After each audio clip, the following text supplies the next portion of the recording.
Pan African Leadership Pan African Leadership Center, brought to you by United States of Africa, promoting youth and women leadership and inspiring a new generation of African leaders. Africa is endowed with countless natural resources, but millions of Africans live in deep-rooted poverty. Do you know that there are about 165,000 very wealthy individuals in Africa with a combined net wealth holdings of more than $660 billion? This equates to roughly 28% of total individual wealth held on the continent. Common myth: Africa is uncivilized. Meet the 800-year-old golden rhinoceros that challenged apartheid in South Africa.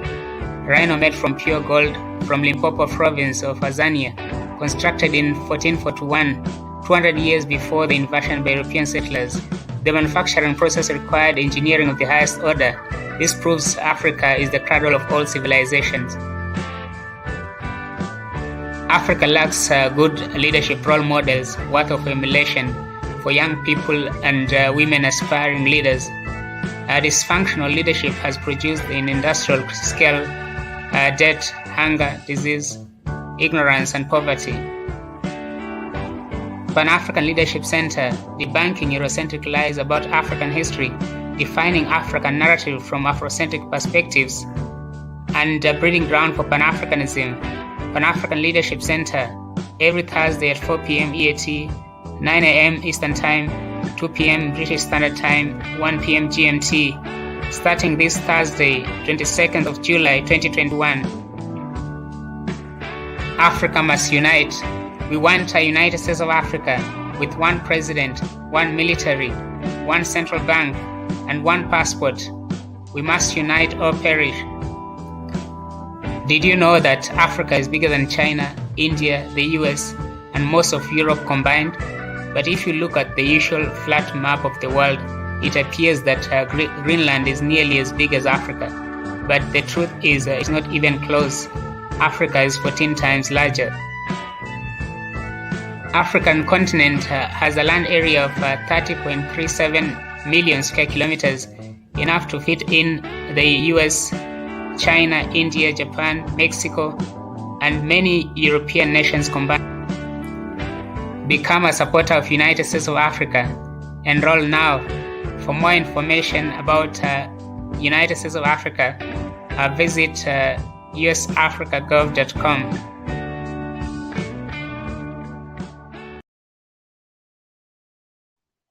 Hello, greetings everyone. Thank you very much for tuning in. United States of Africa. It's another exciting moment, and we have good news coming. There's going to be a new program that will focus on Pan-Africanism, inspiring youth and women leadership, and creating a new generation of leaders that actually Africa needs now. We actually need such kind of leaders yesterday, because if we had the kind of leaders that Africa needs, with all the natural resources and human capital that we have, Africa will be the most advanced, economically advanced nation in the world. But because of the poor leadership, dysfunctional leadership that has embraced a neo-colonial approach of relying on foreign aid, because of that kind of failed leadership, this is why we are here And we are talking about harnessing the full potential of Africans, utilizing Pan-Africanism, introducing a Pan-African leadership as the solution to the Africa's leadership crisis. And instead of playing blame game, the Pan-African Leadership Center is providing the solution. Because if you see people stuck in the mud, you don't question who threw them into the mud and why they can't come out. But the first thing you do is to identify ways in which you can rescue them. And we have discovered that the only way to do that is to create a new generation of African leaders that will tackle on real challenges, that will be ready to solve problems on the ground, leaders that will actually inspire other leaders.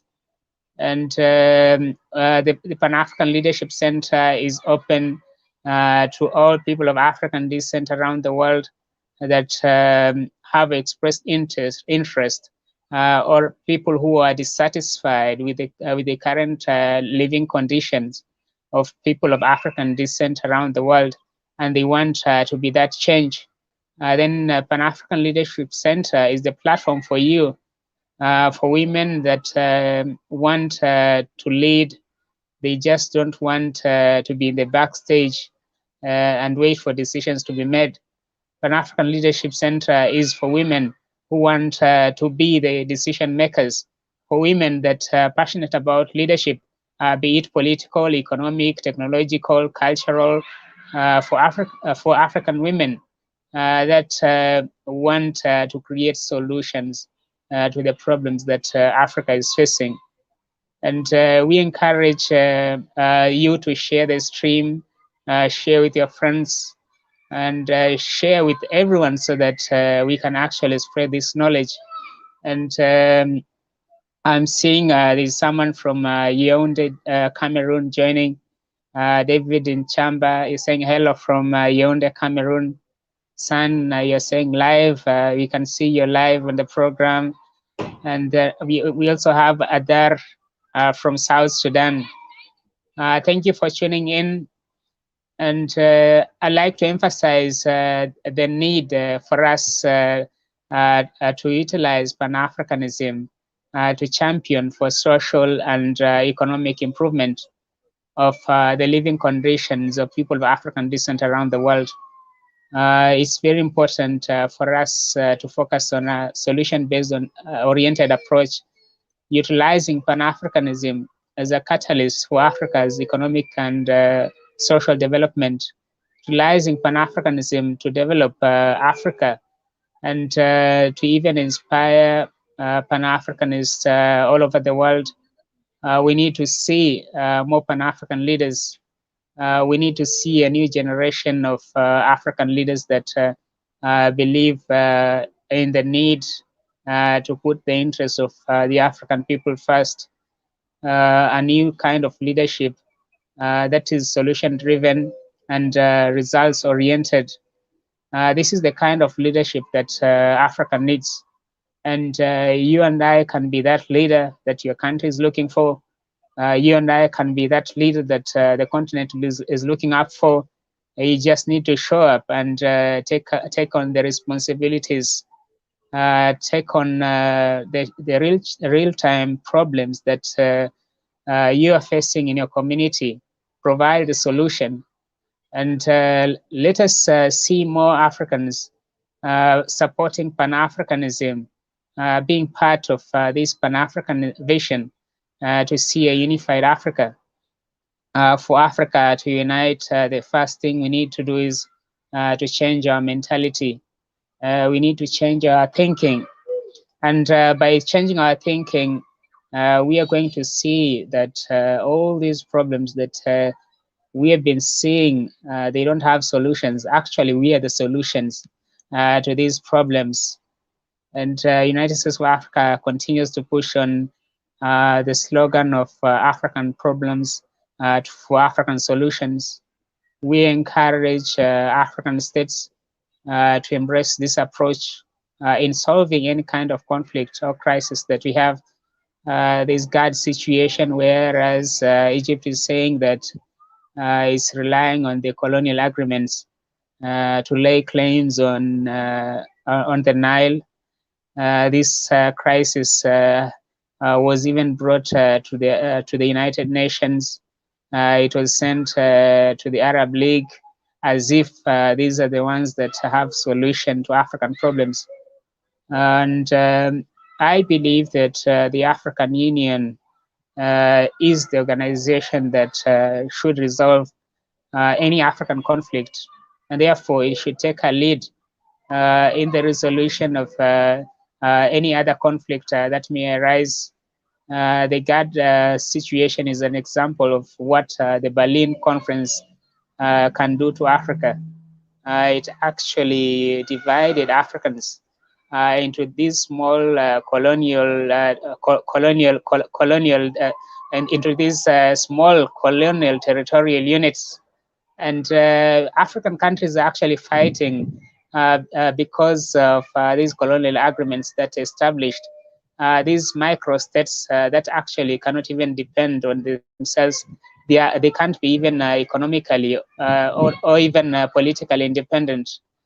And we want to change the situation by empowering Africans or people of African descent to believe that they are the solutions to problems that that they are facing in the communities. You cannot you cannot expect a foreigner to come up with solutions to problems in your home. It doesn't work that way. So therefore, we need to take responsibilities.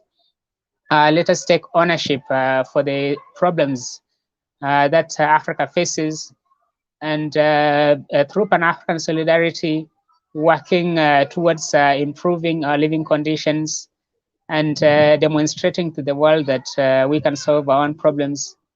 The problem that I talked about, GAD situation, and how the colonial agreements continue to impact on Africa is an example.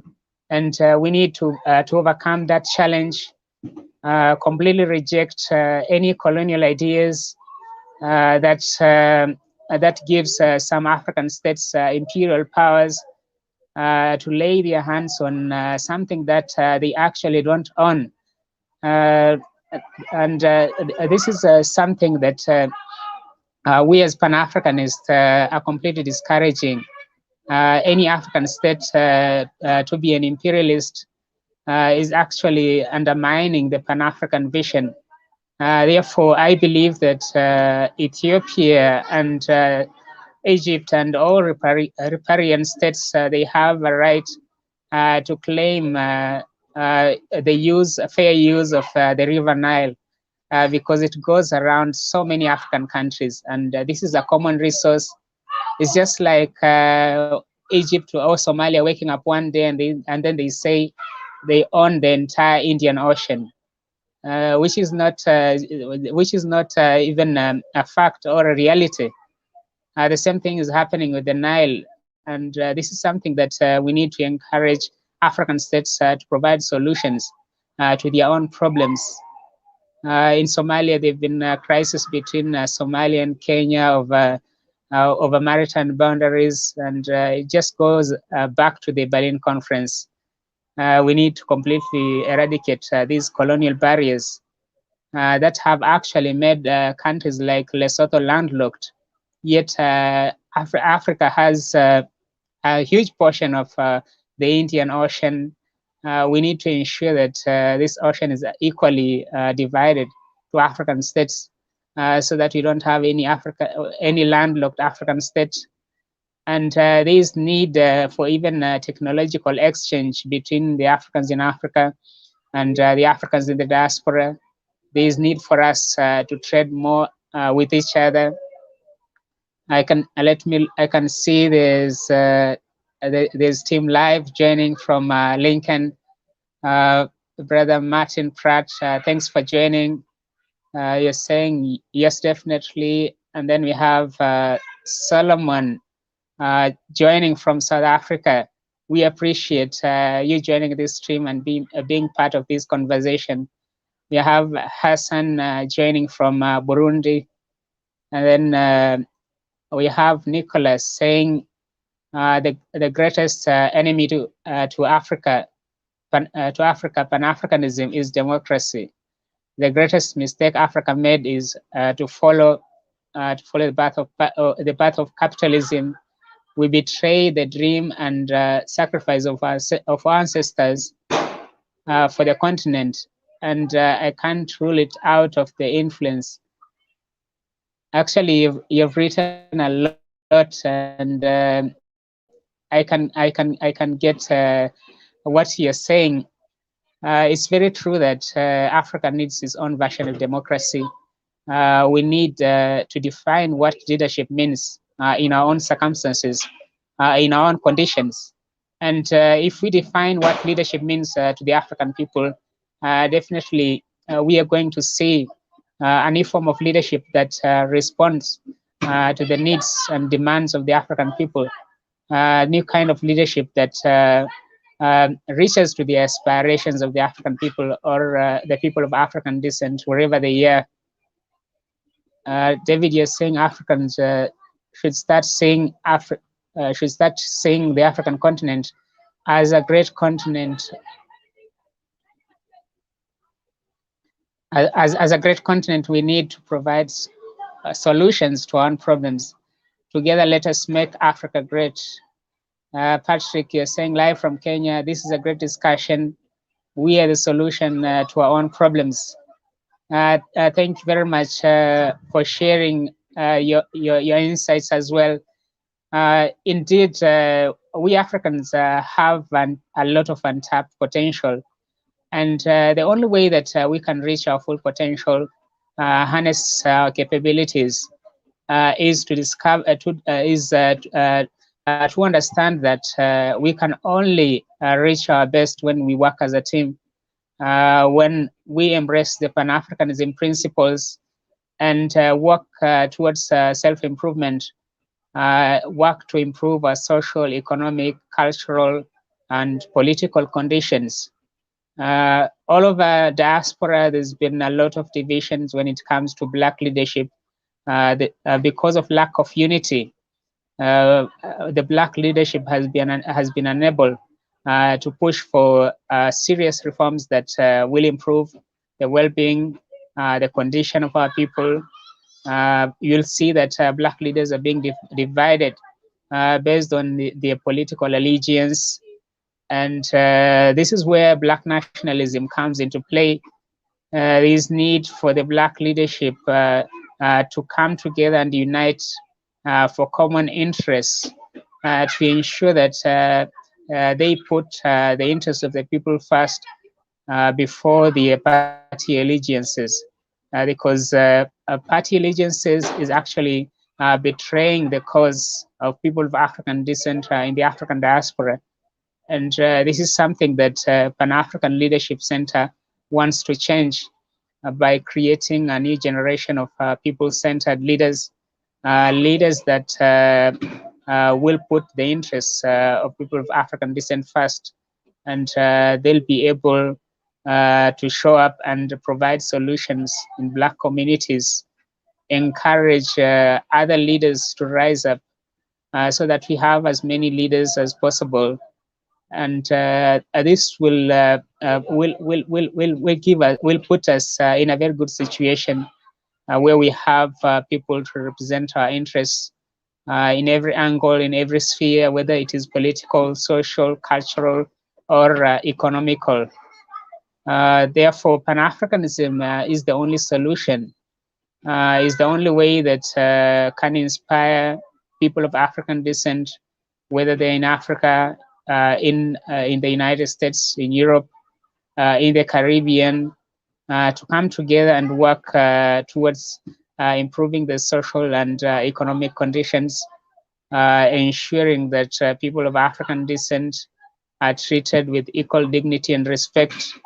This is one of the goals of United States of Africa, to completely eradicate systematic police brutality, to eradicate systematic and institutional racism against people of African descent, And we believe that the only way we can attain this is unify all over the world, speaking with one voice. The moment we begin speaking as one voice, we are going to inspire the kind of change that we want to see.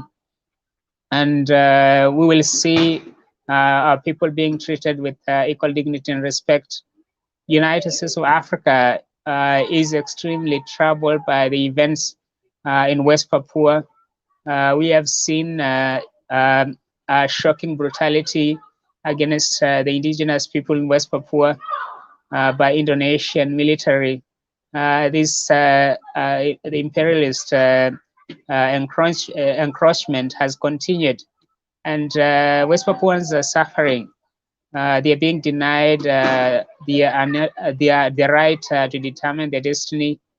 The indigenous people rejected the so-called special autonomy, which in fact there is nothing special about this special autonomy. It doesn't even guarantee the basic human rights for the indigenous people in West Papua. And every day, Papuan women are raped by Indonesian military. Papuan children are killed. Papuan elders are killed by Indonesian military. This has been going on for the last 58 years. More than 500,000 indigenous black Papuans have been killed by Indonesian military. In spite of this black genocide in West Papua, we have not seen any kind of attention from the international media. We have not seen any kind of attention from the International Criminal Court. We have also not seen any kind of attention from the United Nations human rights, as if black human rights are less than other human rights. So this is the situation that we want to change in West Papua.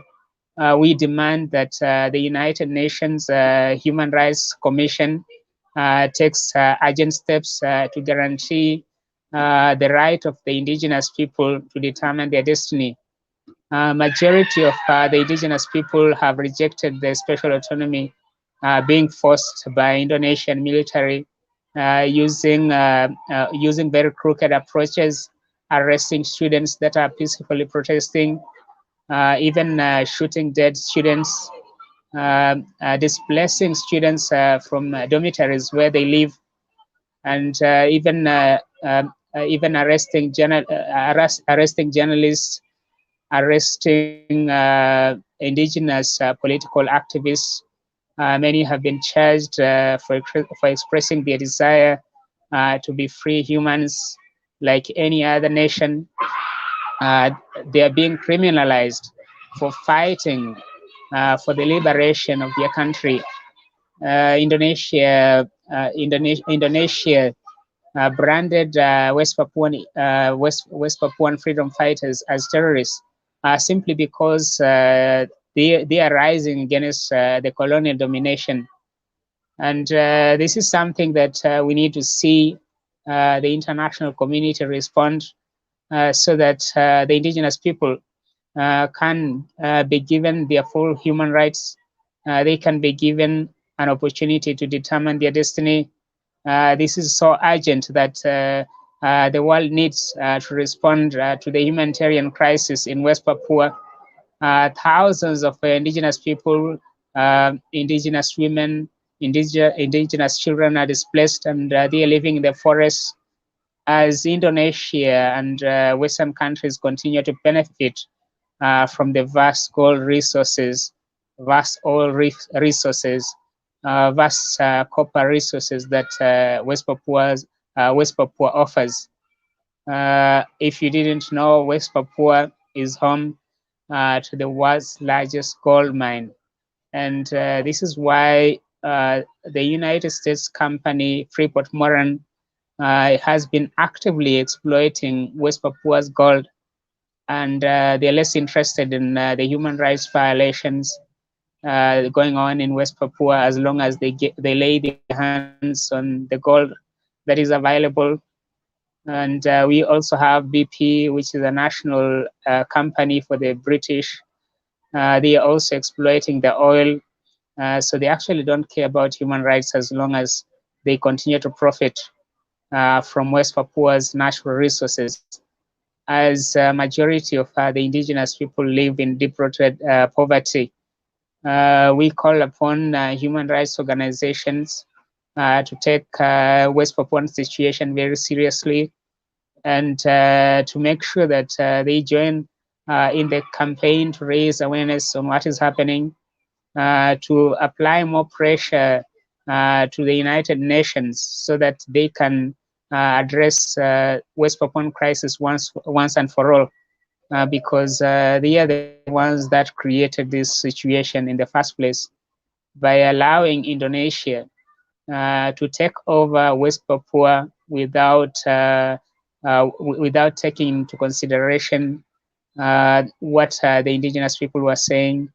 It was against the wishes of the indigenous people, as only 1,025 indigenous people were handpicked by Indonesian military and forced to vote to hand over West Papua to Indonesia. This was the greatest fraud that United Nations has ever committed, and this is the time to make reforms by guaranteeing indigenous people the right to determine their destiny. In 1963, there were 800,000 indigenous people, but only 1,025 were handpicked and forced to vote by Indonesian military under duress to hand over West Papua to Indonesia. So thank you very much for joining, and I hope that you're going to get involved in United States of Africa initiatives, support the Pan African Leadership Center series that will be starting this Thursday. Share our streams, share the content that we publish, because we believe that sharing knowledge is the first step towards empowering people of African descent around the world. And I believe that you and I can make a difference.